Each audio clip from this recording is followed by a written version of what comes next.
Hello friends, स्वागत है एक बार फिर एक नए और इन्फॉर्मेशनल वीडियो में। तो फ्रेंड, जैसा कि आपको पता है यूपी पीसीएस का इंटरव्यू चल रहा है। उसी कड़ी में हमारे साथ एक मैम है जो अभी इंटरव्यू देकर निकली हैं। तो चलिए मैम से ही जानते हैं इनका इंटरव्यू कैसा गया, इनकी अभी तक की जर्नी कैसी रही यूपी पीसीएस में, इनके प्रीलिम की स्ट्रेटजी वगैरह क्या है, इनकी मेंस की स्ट्रेटजी क्या है, इन्होंने कौन सा रिसोर्स फॉलो किया, ये सारी जानकारी हम जानेंगे। तो हमारे साथ आगे वीडियो में बने रहे। तो फ्रेंड्स, चलिए जानते हैं मैम से ही। मैम, सबसे पहले तो हमारी तरफ से और हमारे व्यूअर्स की तरफ से आपको इंटरव्यू की बहुत बहुत बधाई। Thank you so much sir. Ma'am, सबसे पहले जानेंगे आपका नाम क्या है, आपका एजुकेशनल बैकग्राउंड क्या है और आप कहाँ से हैं मैम? सर, मेरा नाम ज्योति चौरसिया है और सर ग्रेजुएशन में मैंने बीएससी किया है सर, और सर मैं गोंडा की हूँ। और मैम, यूपी पीसीएस में आपका कौन सा अटैम्प्ट था और कौन सा इंटरव्यू था मैम? सर, अटैम्प्ट तो 5वां था, ये पहला मेंस था और पहला इंटरव्यू था। और मैम, आपका मीडियम क्या है और ऑप्शनल सब्जेक्ट क्या है? सर, मेरा मीडियम हिंदी है और ऑप्शनल सर सोशियोलॉजी है। तो मैम, सबसे पहले हम जानना चाहेंगे कि आपके ऑप्शनल सोशियोलॉजी से किस प्रकार से प्रश्न आज पूछे गए, अगर कुछ रिकॉल करके हमें बता पाएँ। बिल्कुल सर। ऑप्शनल से बहुत पर्टिकुलर नहीं पूछा गया, बस समाज से रिलेट करके और महिलाओं के उत्थान से आप क्या कर सकती हैं समाज के लिए। दूसरा क्वेश्चन सर समाज से ही पूछा गया कि समाज में अगर भ्रष्टाचार है और इतनी सारी अधिनियम, इतने सारे कानून सरकार द्वारा बनाए जा रहे हैं, फिर भी मतलब भ्रष्टाचार नहीं मिट रहा है, तो इसके बारे में पूछा सर। फिर समाजशास्त्र में सर एक थिंकर हैं, उनकी थ्योरी शक्ति और सत्ता। तो सर शक्ति के 2 रूप पूछे गए थे। एक तो सर मेरे फिजिक्स से रिलेट करके पूछे गए थे, जो ग्रेजुएशन का सब्जेक्ट है मेरा। दूसरा सर समाजशास्त्र से जोड़ के पूछा गया था कि फिर आप इस शक्ति का प्रयोग फिर अपने समाजशास्त्र में कैसे करेंगी प्रशासनिक तौर पे जी। और मैम, करंट अफेयर्स वगैरह से कोई प्रश्न आपसे पूछेगा?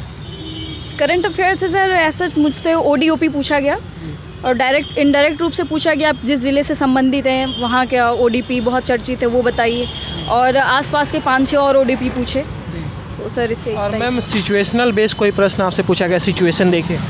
सिचुएशनल बेस्ड क्वेश्चन सर मुझसे पहले मेरी प्रेफरेंस पूछा गया, पोस्ट प्रेफरेंस। फिर सर सिचुएशनल क्वेश्चन ये था कि एज ए डिप्टी कलेक्टर मैं किसी ज़िले में अगर पोस्ट होती हूँ तो सर महिला उत्थान के लिए क्या करूँगी। और सर इसे इस संदर्भ में पूछा गया कि जो सरकार द्वारा विभिन्न कार्यक्रम चलाए जा रहे हैं, ऐसी कौन सी योजनाएं हैं जो महिला उत्थान के लिए कार्य कर रही हैं और अब उनका क्रियान्वयन किस प्रकार से करेंगी।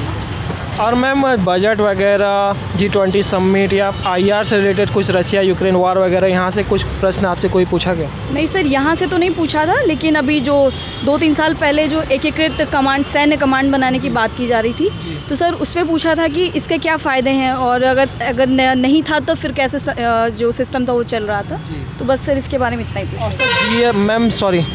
GS के पोर्शन से कोई प्रश्न आपसे पूछेगा, खास करके हिस्ट्री, पॉलिटी, ज्योग्राफी या इकोनॉमिक्स, पर्यावरण से कोई? नहीं सर, इसमें कोई क्वेश्चन नहीं था मेरा। कोई यूपी स्पेशल प्रश्न स्पेसिफिक आपसे पूछा गया? नहीं सर, बस यूपी स्पेशल सर ओडीओपी जैसे मैंने बताया, अयोध्या का बताया था सर, तो अयोध्या से संबंधित तो पूछा कि ऐसा क्यों चर्चा में था, बस सर इतना ही था यूपी से। जी sir.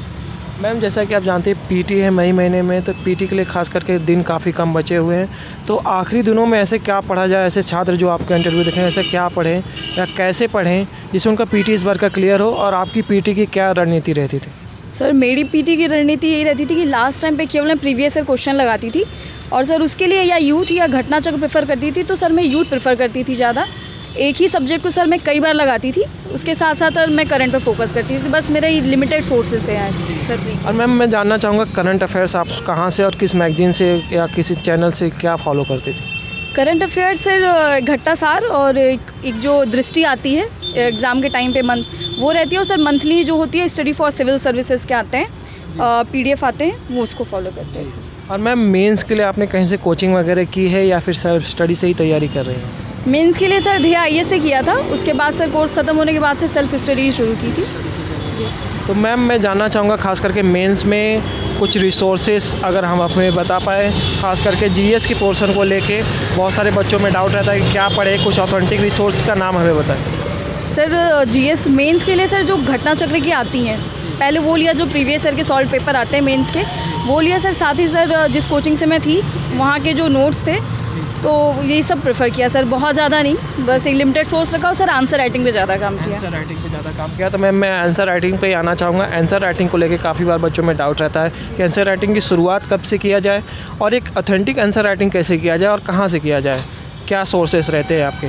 Sir authentic answer writing का ये ऐसा कोई सच नहीं है कि कब शुरू करना है सर। जब आप लिखते लिखते जो प्रैक्टिस बहुत ज़्यादा आ जाती है, पहला क्वेश्चन लिखेंगे, दूसरा लिखेंगे, फिर सर ये अपने आप ही इवेलुएट हो जाता है कि किस आंसर में कितनी क्वालिटी है और क्या बिना मतलब के नहीं लिखना चाहिए और किस तरह से इम्प्रूव करना चाहिए। सर डे बाई डे अपने आप ही कंप्लीट होता जाता है। तो सर आंसर राइटिंग एक दिन का या एक महीने का काम नहीं है सर। ये आपको रेगुलर बेसिस पे अगर आप 1-2 क्वेश्चन भी करते हैं, गैप करके भी करते हैं, तो ये आपके लिए बहुत बेनिफिट होता है सर लास्ट में।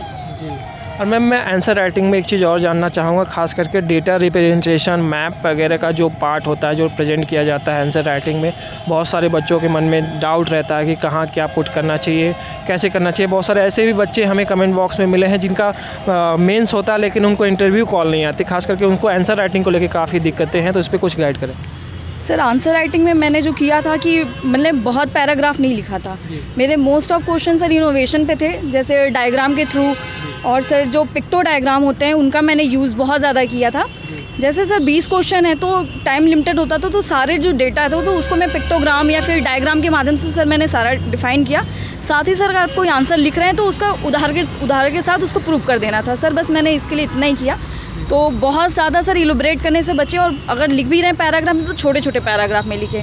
साथ ही सर ये जो पिक्टोग्राम और ये जो डायग्राम का यूज़ है, इसको डेली यूज़ में ले आए जो आंसर राइटिंग है, क्योंकि सर इसका बहुत ज़्यादा बेनिफिट है। बाकियों का नहीं पता सर, लेकिन मैंने इस बार किया था इसका।